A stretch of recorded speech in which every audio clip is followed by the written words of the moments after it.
Hello fellow YouTubers, this is Diogenes Lamp, and I'm back with another video.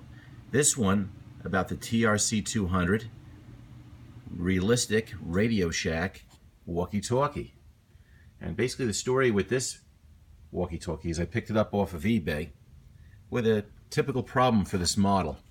And I mean, other guys on YouTube have done videos on these, but basically what the problem is there's no sound from the speaker. It transmits wonderfully.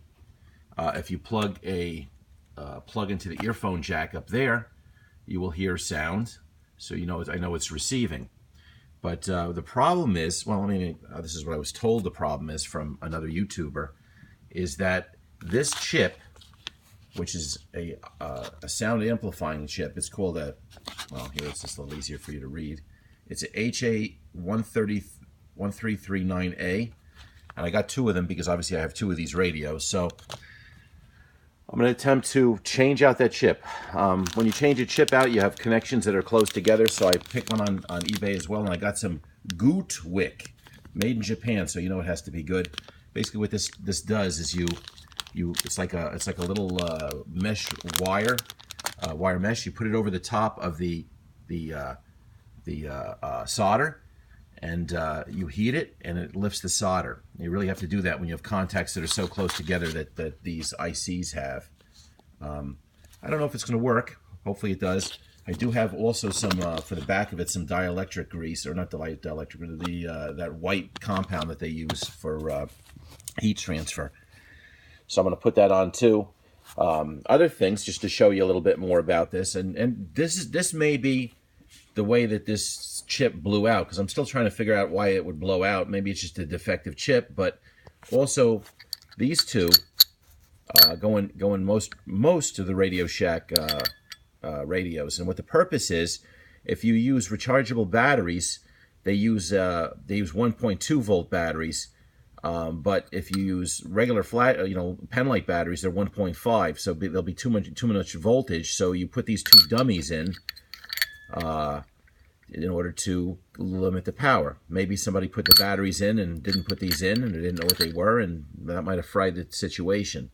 But we don't know. We're going to find out. I'm going to put the new part in. It may not work at all. Now, there was another YouTuber that seemed to really know what he was doing, but the only thing is he went off a schematic and he changed parts. I learned from another gentleman online that a lot of times there's certain parts that they change at the factory to adjust for the differences in the radio, the way the radio comes out. Just as people come out different, radios come out different. So he said if you sometimes have to change certain capacitors in order for the certain parts of the radio to oscillate properly. So I'm not changing anything. And if I do, first thing I'm going to do is I'm going to put this in, see if I have sound, because I'm not going to lose my mind changing 10 to who knows how many capacitors in this thing, like I did on another radio, and find that it's fruitless, or that I was an idiot and I put two capacitors in backwards, and then when I put them back the right way, it was ruined. So that's another thing. When you put capacitors in, I take a felt magic marker now, and I basically put a dot there, and also I take good pictures, because there's no sense in spending 4 hours to put capacitors in and then the damn thing doesn't work and you feel like an idiot. You gotta fail. But anyway, I get the usual stuff here. I got my vintage Radio Shack resin core solder to solder that back in. I have one of these trays, these magnetic trays you get from Harbor Freight, which are great because I'm a clumsy person and I could smack this, and this way the bolts can't go anywhere because it's magnetized. And of course I was doing something else with this, but I will not use this. This will fry the electronics. You have to use a more gentle iron. I was actually repairing a hairpiece for my niece with this, and I'm getting so good at soldering capacitors, like I fixed it like a champ. I had to put it in one of these double grabber jobbies. I'll show you that real quick too. These old school double grabber jobbies, they're really good. I mean, you need one of these for, sometimes I take wire if I have to solder together and you need like a third hand, and you could hold the wire, you wrap the wire to get a mechanical connection, and it holds it steady with these little clamps to hold it together, and it helps you. It's like a third hand, and I've had that for a long time, and I've used it for many other things other than electronics. When you're soldering something, or when you want to hold something together to put something in that's light duty.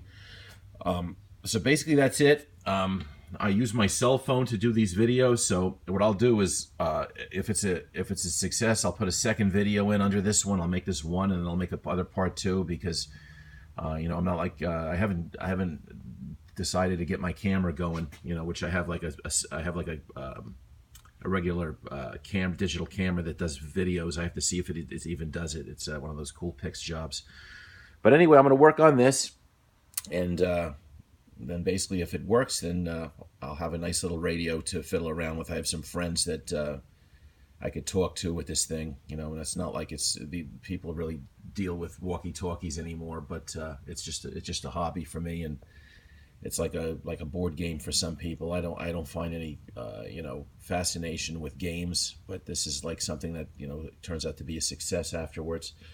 But anyway, thank you for watching, and we're going to do some other videos later of different things. I have a T100 truck, and I'm going to go over some issues on that and some resolutions.